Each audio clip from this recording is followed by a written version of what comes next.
Danes je nedelja, nekakšna praznična, zdaj jaz nisem tukaj v teh verskih praznikih, ampak se bom pa potrudil posneti nek video, mogoče bo to celo rubrika nova, nekih videov po naročilu.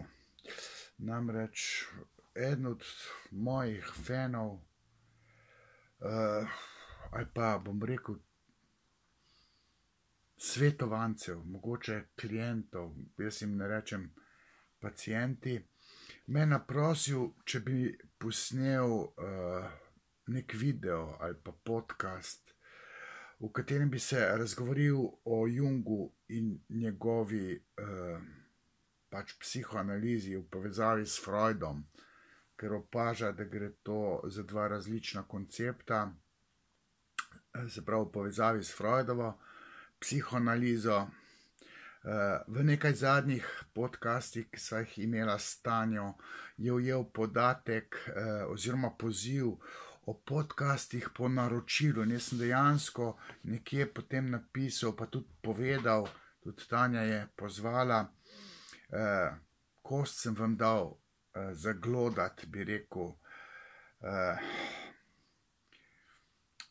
Ob višjem znesku donacije posnamem video po tvoji želji, poglobil se bom v temo, ki jo sam predlagaš.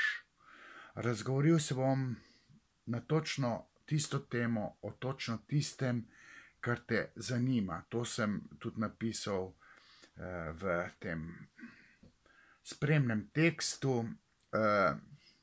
Moram priznati, da me donacije kar motivirajo, saj sam po sebi sem kar apatičen, statičen, tudi zato, ker ne morem širiti svojega znanja, tako kot bi si želel. Namreč odpovedujejo se konference, v zadnjih 2 letih sta se 2 konferenci odpovedali, režim se je vpletel, globoka država s svojim ideološkim aparatom, levim ideološkim aparatom, ki ga furajo tudi feministke, furajo pa legebitrovci. Ta globoka država je meni nedavno prepovedala sodelovanje na tednu možganov s svojim referatom. Naprošen sem bil, če bi prišel, tako rekoč Alan me je na kolenih prosil, pa sem rekel, ok, bom pa prišel, sem pripravil referat pa tako naprej in napovedal, da verjetno bo dobil klic iz komisariata, tam gor političnega, in dejansko potem poklical, joj, pa ste imeli prav, ne. Kakorkoli že, odkar nisem na TV3 komentator, na Faktorju, bom pač snimal več videov, mogoče to rubriko videi na vašo željo, ob primerni donaciji. Mogoče bom pa sprejel ta povabila, ki sem jih mnoge zdaj pa odklanjal na sodelovanje v raznih podcastih, različnih podcastih, ki jih pripravljate drugi. Te dni sem dobil prošnjo Klemna Selakoviča, da bi sodeloval v njegovi Idea podcastu. In ja, sem pristal, nek filozofsko-psihoanalitičen pogovor, se mi oziroma se nama obeta, všeč mi je, že dolgo časa spremljam te njegove podcaste. Všeč mi je način, kako se spopada z nevednostjo, in sem rekel že dolgo nazaj, če me pa ta povabi, bom pa šel, ne. Tudi Tomaž Gorec je imel intervju z mano in ima blizu 40.000 ogledov in je izpadel prav super podcast. V rangu teh podcastov, ki sva jih, mislim, da skoraj 30 posnela s Tanjo, to se je nekako izzvenelo, zdaj imam neke pogovore z vami zašifrirane. Tudi mogoče pozivam tisti, ki imate res pretresljive zgodbe, ki so psihoanalitično zanimive, da se mi javite. Mogoče bi se to dalo potem zašifrirati v nek všečen video. Zdaj ne morem več blurirati vaših glasov, ker to se je Tanja delala. Zdaj pa pač ima svojo zgodbo, nima časa vse to delati. Skratka, zdaj 12. april je dan snemanja s Klemnom Selakovičem te Ideja, ali kaj, kako se že imenuje ta podcast. Šlo bo pa to po montaži, verjetno ne gre v živo, po montaži, kar sredi aprila ali konec aprila, ne vem kdaj, kako ima on to urejeno. Preden začnem razpredati, bolje rečeno kritizirati Carla Gustava Junga, naj uvodoma povem tole. Meni je neka kolegica že pred leti, več kot 10 let nazaj, astrologinja, dala narediti horoskop in to v Ameriko. Plačala je, ne vem koliko, $150. In potem dobila iz Amerike astrološko karto, kjer je pisalo, oziroma to sem prebral, da sem strokovnjak za žensko željo. Pismo sem rekel, pa ta tip Američan je googlal, Poslal sem pa datum rojstva, ne vem, kaj sem se poslal, mesto rojstva, celo verjetno je vedel, da gre za Romana Vodeba in je potem googlal in tam strokovnjak za žensko željo, da sem storyteller, nek dober pripovedovalec. To bi rekel, sej sem, to tudi delam. Pa še piše, da sem Jungovec, Aha, zdaj mi je kapelo, ker Jung je fural to astrologijo na koncu, stari Jung bom rekel, Torej Jungovec, da sem, ne Freudovec, Sorry, Jungovec nisem, Čeprav se pa, bi rekel, ker spogledujem s temi parapsihološkimi zadevami, pred parapsihologijo moram reči, imam neko strahospoštovanje. V teorijo parapsihologije sem zagrizel, tudi nenazadnje sem posnel podcast s Tanjo o parapsihologiji, pogooglajte ga, boste našli na YouTubu, na mojem YouTube kanalu Sigmund Freudep. Ampak kaj več pa s tole parapsihologijo pač ne morem sejati, oziroma ne morem vsega tistega sprijeti, kar se je zdaj namotalo, napletlo na Jungovo, rečem psihoanalizo, čeprav jaz najraje ne bi uporabljal izraz psihoanaliza, ker si po mojem freudovskem prepričanju Jungova psihoanaliza to ne zasluži več, ker je tako rekoč izmaličena. No, ampak na tej točki parapsihološkosti je Jungu vendarle odprta pot v celo v akademski diskurs, ampak ta njegova ezoteričnost, neka metapsihološkost, čeprav metapsihološke spise Freud napisal, ta transcendenca, to je vse gravitira v šarlatanstvo, ti neki, kva so te mazači, šamani, pa to sta ta njegova astrologija, to ni nič dokazljivo, to bazira na verjetju.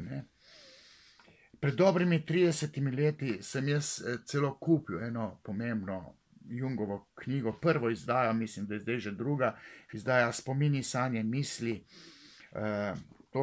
To knjigo sem jaz potem podaril neki kolegici Jungovki, ki mi je potem dala pa tole knjigo, mislim, to so pa neki pogovori s psihiatri, ker namreč jemljem za let, da izdam to knjigo, pišem jo pa več kot 5 let, kritika psihiatrije skozi psihoanalizo, in v tej knjigi so vse za vas, a nič namesto vas. To so pa neki intervjuje s psihiatri, tako da Neni sem dal, hvala Nena, svojo knjigo Zavedno, tam je pa posodila tolo knjigo, pa je že 3 leta nisem vrnil. Bomo priliki, ko se spet vidiva.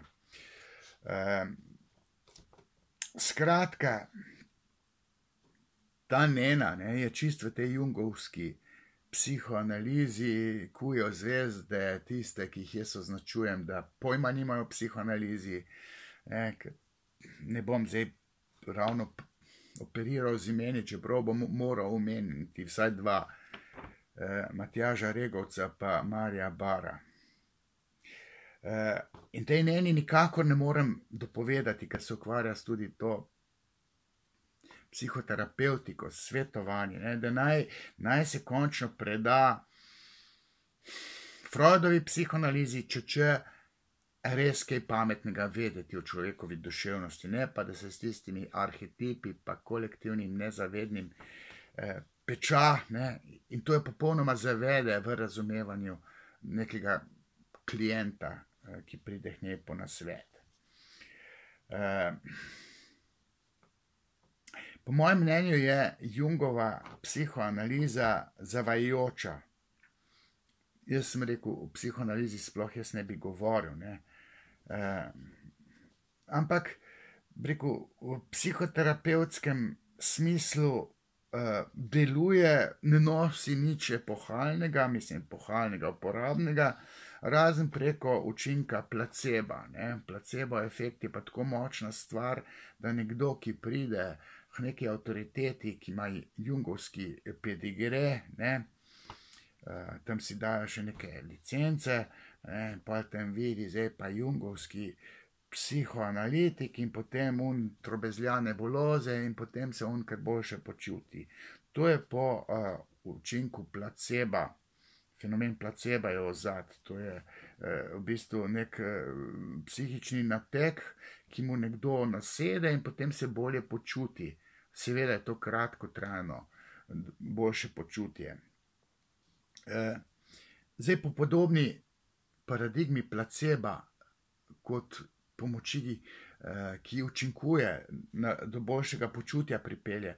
Placebo finte imajo mnoge šarlatanske metode in so učinkovite, zato tale zakon o duševnem zdravju oziroma o psihoterapeutiki tako je sporne, ker hoče te šarlatane izolirati iz psihoterapeutike in moram reči, da ti šarlatani znajo biti kar, bi rekel, učinkoviti, tudi jungovci s svojimi astro pristopi pa kolektivnim nezavednim arhetipi, znajo biti učinkoviti, ampak zaradi placebo fint.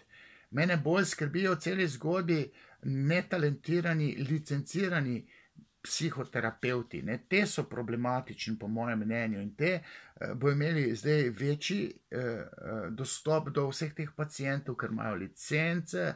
V resnici gre pa vsak licencirani psihoterapeut ima svojo zgodbo, ne, biti psihoterapeut, ne, sorry, ker moram to povedati, pa vsi to vejo tam, recimo na univerzi Sigmunda Freuda, ne, do tja pride pri 18 letih ali pa tudi pozneje študirati, ne, to je sam pacient, ne, biti psihoterapeut je diagnoza, ne, to trpiš, da moraš to študirati, ne, jaz pa tega nisem čutil, da moram to študirati psihoterapeutiko, ampak sem se ukvarjal s teoretsko psihoanalizo, ampak potem sem pa v spletu okoliščina, sem pa privolil, da se z ljudmi pogovarjam in sem postal psihoterapeut, ne, tudi prvenstveno svetovalec, ki dajem druga mnenja na tiste nebulotične diagnoze, ki jih dajo psihiatri na eni strani, po drugi strani pa te šarlatani, ki se zavozlajo totalno, ne. Potem pa, ko jaz dam drugo mnenje, to je pa čisto drugače, ko sem pa jaz tam slišala. Ali pa ne, licencirani psihoterapeuti Lakanovske šole, je hodil 2 leti eden, pa je rekel, baba pojma ni imela, to, kar sem zdaj slišal 2 ure pri vas, to je balzam za dušo, ne, vi ste zadel, ona je pa bluzila 2 leti, licencirana lakanovska psihoanalitičarka, v Franciji pa to delala, ne bom zdaj operiral z imeni, ne. Tudi Freudova psihoanaliza, ta klasična, ki jo jaz ne uporabljam kot psihoterapevtska metoda, jaz čist drugače delam, jaz improviziram, uporabljam hipnozo pa tako naprej, analiziram pa sanje, nimam prostih asociacij, analiziram simptome, preverjam otroštvo in potem v tej svoji improvizaciji dajem nekaj od sebe, neko interpretacijo. Zdaj pa tisti, ki so kar, rekel, fejst ranjeni, morajo večkrat priditi. Sicer si pa k meni pride po nasvet enkrat, dvakrat, trikrat, lahko tudi 10krat. Obdobju hodijo 10 let k meni, vsake 2-3 mesece enkrat, pa leto, 2-3 pauze, pa spet pridejo. Freudova psihoanaliza na kavču, klasična, tako kot je delal Freud. Freud je delal pa 5krat na teden, tudi 2krat na dan. Služil je tudi, tam so sami tisti, ki so imeli dosti denarja, lahko prišli k njemu na terapijo. Tudi ta Freudova psihoanaliza kot terapevtska metoda lahko deluje kot placebo. Mu daš neko interpretacijo, če si spoštovana avtoriteta, on malo verjame in se bolje počuti. Ampak psihoterapevt, psihoanalitik brez talenta pa brca v temo. To se mi je že zgodilo, ko so prišli po drugo mnenje k meni. To je tako kritizirala freudovskega psihoanalitika. To je rekla, zdaj pa govorite. Tako je Freud delal, pa to se ne dela več. Ampak naj delajo, pustimo zdaj to. Zdaj pa švicarskemu psihoanalitiku, ima pač psihoanaliza. Psihoanalitik je bil svoj čas, Carl Gustav Jung, rodil se 19 let po Freudu, 1875 leta, Freud 1856, umrl je 61 leta, po 1961. Stari Jung je bil absolutno drugačen od mladega Junga, ki je bil še pod vplivom Freuda, Freudov učenec, pa tako naprej.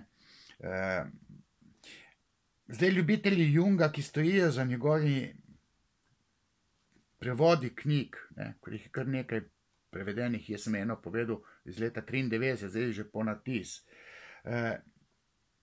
Zdaj piše v teh predgovorih, je eden najpomembnejših filozofov in psihologov 20. stoletja. Švicarski psihiater, psihoterapevt in utemeljitelj analitične psihologije je s svojimi deli zaznamoval svetovno filozofijo, religiologijo, antropologijo in književnost. Razvil je številne koncepte, ki so danes nepogrešljiv del psihologije. Njegovi koncepti so ekstravertnost, introvertnost, arhetipi, kolektivno nezavedno, individuacija, sinhroniteta, pa še manjka tukaj, on je delal s kompleksi, tle je bil kar, bi rekel, uporaben, ali pa resen, znanstveno resen. Več njegovih odmevnih knjig je išlo tudi v slovenščini, med njimi, tle piše, sem prepisal nekje o povodu Rdeče knjige, Psihologija in alkemija, pa ta rdeča knjiga, pa tako naprej. To tam piše. No, po mojem videnju, pa bom zdaj rekel, po mojem videnju, mnenju, to nekako ne drži, da bi bil tale velespoštovani Jung tako pomemben za svetovno, humanistiko. Je prisoten, ampak absolutno ni v rangu Freuda. Niti ni v rangu, Frankla, recimo, težnja po smislu. Vsi drugi so več pomembni, kakšna Melanie Klein, Donald Winnicott, John Bowlby, Amy Wordsworth. Amy Wordsworth, kaj je že. Saj ni važno, ta sodelavka od Johna Bowlbyja.